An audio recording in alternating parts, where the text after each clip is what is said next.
Halo, Halo, halo Bang Guslan. ya. Halo Oke, Bang Usman. ya kita lagi ada di program Radio Suka-Suka, live streaming Facebook Bang. Baik, siap. Terima kasih. Jadi Gimana? karena tagline Radio Suka-Suka itu mau bahas apa saja ada di sini. Jadi mungkin ada hal yang bisa kita sharing dengan teman-teman Facebook berkaitan Oke. dengan aktivitas Abang hari ini bagaimana? Wah. Jadi gitu ya. Baik. Oke, selamat malam dan salam sejahtera untuk kita semuanya. Khususnya para pendengar radio suka-suka. Radio apa namanya nih, Bang Radio Usman? Suka-Suka. Oke, radio suka-suka. Jadi bahas apa saja bebas kan ya. Iya. Oke, jadi hari ini aktivitas saya ngapain aja ya. Harian saya karena ini weekend, ya seperti biasa, yang namanya sebagai seorang jurnalis, ya pastinya nggak mau tahu ya di hari weekend sekalipun, ya kita tetap bikin berita gitu ya dan lain sebagainya. Iya, Nah, iya. eh sambil juga menikmati kopi begitu ya, karena Kabupaten Pohuwato hari ini cuaca lagi turun hujan ya. Saya nggak tahu apakah di daerah lain atau di wilayah lain di luar Kabupaten Pohuwato juga hujan atau seperti apa. Tapi intinya bahwa hujan ini memberikan satu tanda baik begitu bagi para petani. Nah, kita berharap semoga saja para petani kita ini sudah mulai menanam dan kemudian tanamannya bisa tumbuh Amin, amin, bagus, amin. subur gitu ya. Amin. Nah, jadi sih kalau seperti itu sih aktivitas saya hari ini, bikin berita, kemudian ngopi-ngopi bareng beberapa rekan jurnalis, ada Mas Ronald ini juga. Jadi kita ngopi-ngopi sambil diskusi ya apa yang harus kita lakukan ke depan.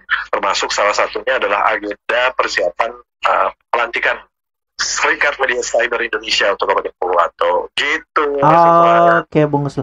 Apa sih sebenarnya SMS itu, Bang? Bisa kasih bocoran sedikit kepada teman-teman Facebook apa sih SMSI dan kenapa harus dilantik begitu? Oke, jadi SMSI itu adalah salah satu wadah organisasi media, gitu ya. Salah satu wadah organisasi media yang di mana merupakan salah satu juga konstituen Dewan Pers. Jadi SMSI itu adalah Serikat Media Cyber Indonesia. Jadi perkumpulan perusahaan media di situ. Jadi kita juga sama kayak rekan-rekan APSI ya. Kemudian Mm-mm. ada beberapa organisasi perusahaan media lainnya di Indonesia. Nah, untuk Kabupaten Pohuwato tahun ini sebenarnya udah dari tahun-tahun kemarin sih sebenarnya buka untuk wilayah kabupaten ya. Tapi tahun ini baru bisa terrealisasi karena tahun sebelumnya itu kita diperhadapkan dengan pandemi COVID sehingga masih tertunda begitu untuk pembentukan di Kabupaten Pohuwato. Ya puji syukur ya tahun ini SMSI Pohuwato insya Allah bisa segera terbentuk. Nah, kita juga berharap kepada seluruh rekan-rekan perusahaan media yang ada di daerah yang ingin bergabung, kita selalu membuka pintu ya untuk bisa bergabung bersama di SMSI begitu, Mas Usman. Iya, terima kasih atas informasinya. Tadi saya sempat buka-buka grup WhatsApp dan ada beberapa pemberitaan dari Wartanesia yang agak sedikit gimana gitu ya. Kasihan juga kita ngebaca sebagai viewers. Berkaitan dengan itu, apa namanya, cabang olahraga sepak takraw. Bagaimana itu tanggapannya, Bung Alan? Iya, jadi gini, saya kan aktif di media sosial tuh, meskipun akun pribadi sudah tidak aktif ya, tapi akun media sosial saya media itu masih aktif. Nah, ada informasi yang kita dapat di Facebook itu ada atlet dari provinsi Gorontalo dan lebih khusus ada juga salah satu dari Kabupaten Pohuwato itu berhasil meraih medali perunggu ya, medali perunggu ya, namanya Ahmad Agueli. Jadi Ahmad Agueli ini merupakan salah satu atlet dan putra asli daerah. Dia satu-satunya atlet selama pagelaran PON, Pekan Olahraga Nasional digelar di Indonesia, dia merupakan atlet pertama yang menyumbangkan emas untuk Provinsi Gorontalo di ajang Pekan Olahraga Nasional PON tahun 2016. Nah, ironinya, Bung Ahmad ini, berdasarkan pengakuan dan hasil wawancara kami, ini sama sekali tidak pernah tersentuh bantuan. Bahkan seusai mendapatkan medali pun berdasarkan pengakuannya itu sama sekali tidak ada semacam bentuk reward dari pemerintah, dari provinsi maupun kabupaten Poso. Ini adalah salah satu kondisi yang sangat miris sebenarnya ya. Di saat pemerintah kita dengan gencar-gencarnya untuk meningkatkan sumber daya manusia, meningkatkan potensi pemuda di segala bidang ya, termasuk olahraga. Namun di sisi lain ternyata ada yang terlupakan. Nah, kami juga tadi sempat berupaya untuk melakukan konfirmasi kepada beliau Ketua KONI Pohuwato, Bapak Haji Beninento. Namun saat ini terinformasi beliau masih dalam agenda partai ya, masih tengah sibuk, dan kita berharap ini mendapatkan respons cepat begitu ya. Tidak hanya dari Ketua KONI, kita juga nanti akan mintakan tanggapan juga dari Bupati Pohuwato. Ini bagaimana nih terkait dengan nasib atlet daerah kita, Pohuwato, justru memilih untuk membela daerah lain di ajang Poprov ya, Pekan Olahraga Provinsi untuk Provinsi Jawa Barat, dan itu mereka berhasil meraih medali gitu. Nah, ini adalah salah satu pemandangan atau salah satu hal yang menurut kita sangat disayangkan begitu ya. Tidak hanya Pohuwato, ada juga putra dari Boalemo gitu ya, seperti Ikram Tine. Itu juga dia berprestasi, tapi di Boalemo itu justru dia mengaku bahwa tidak ada perhatian dari pemerintah.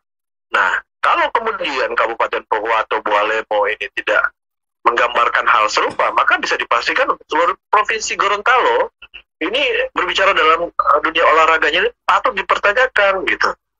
Kenapa kemudian para atlet ini dan para anak muda ini lebih memilih membela daerah lain? Ya karena itu tadi berdasarkan pengakuan mereka, kayak pengakuan si Ahmad itu dan si Ikram Tina itu, mereka di sana justru terjamin, Bang Usman. Terjamin ya. Bulannya itu digaji oleh pemerintah Depok dan Bogor.